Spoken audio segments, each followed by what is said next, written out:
Shriram finance company દ્વારા એક truck ચાલક સામે કરવામાં આવેલા ₹10 લાખના ચેક રિટર્નનો કેસ અંકલેશ્વરની કોર્ટમાં ચાલી જતા કોર્ટે ભરૂચના એડવોકેટની કાયદાકીય દલીલોને ગ્રાહ્ય રાખી આરોપીને નિર્દોષ જાહેર કરી છોડી મૂકવાનો હુકમ કર્યો છે।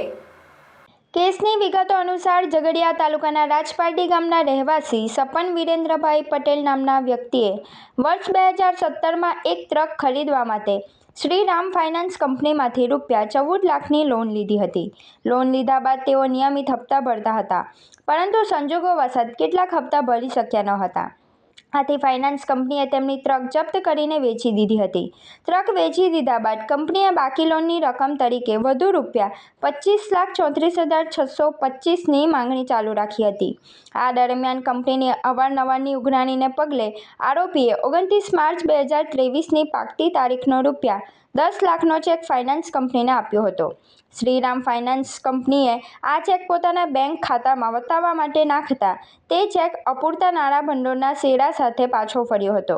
ચેક બાઉન્સ થતાં કંપનીએ આરોપી સપન પટેલ સામે અંકલેશ્વરની કોર્ટમાં ધી નેગોશિયેબલ ઇન્સ્ટ્રુમેન્ટ એક્ટની કલમ 138 મુજબ કેસ દાખલ કર્યો હતો।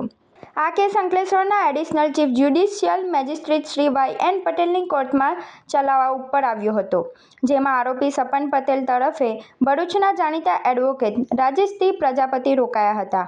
તેમણે કોર્ટ સમક્ષ ધારદાર બચાવ પક્ષ રજૂ કર્યો હતો અને કાયદાકીય દલીલો રજૂ કરી હતી। એડવોકેટ રાજેશ પ્રજાપતિની તમામ કાયદાકીય દલીલો અને પુરાવાઓને ગ્રાહ્ય રાખ્યા હતા અને આરોપી સપન વિરેન્દ્રભાઈ પટેલને આ કેસમાં સંપૂર્ણપણે નિર્દોષ જાહેર કરી છોડી મૂકવાનો આદેશ કર્યો છે।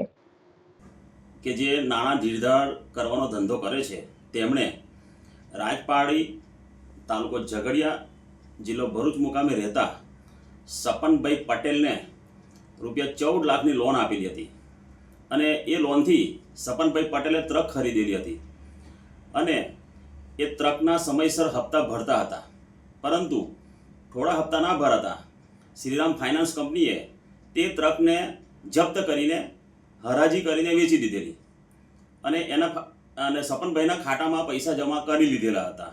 ત્યારબાદ બાકીની રકમ ₹25 લાખની બાકી રકમની માંગણી કરતા સપનભાઈ પટેલે ₹10 લાખનો ચેક શ્રીરામ ફાઇનાન્સ કંપનીને લખી આપેલો, જે ચેક શ્રીરામ ફાઇનાન્સ કંપનીએ તેમના બેંકના ખાતામાં વટાવવા માટે નાખતા તે ચેક અપૂરતા નાણાં ભંડોળના શેરા સાથે પાછો ફરેલો, જેથી શ્રીરામ ફાઇનાન્સ કંપનીએ અંકલેશ્વરની કોર્ટમાં ધી નેગોશિયેબલ ઇન્સ્ટ્રુમેન્ટ એક્ટની કલમ 138 મુજબની ફરિયાદ દાખલ કરેલી। જે કેસ અંકલેશ્વરની કોર્ટમાં ચાલી ગયેલો અને આરોપી શ્રી સપન વિરેન્દ્રભાઈ પટેલને નિર્દોષ જાહેર કરીને છોડી મૂકવાનો હુકમ કરેલો છે।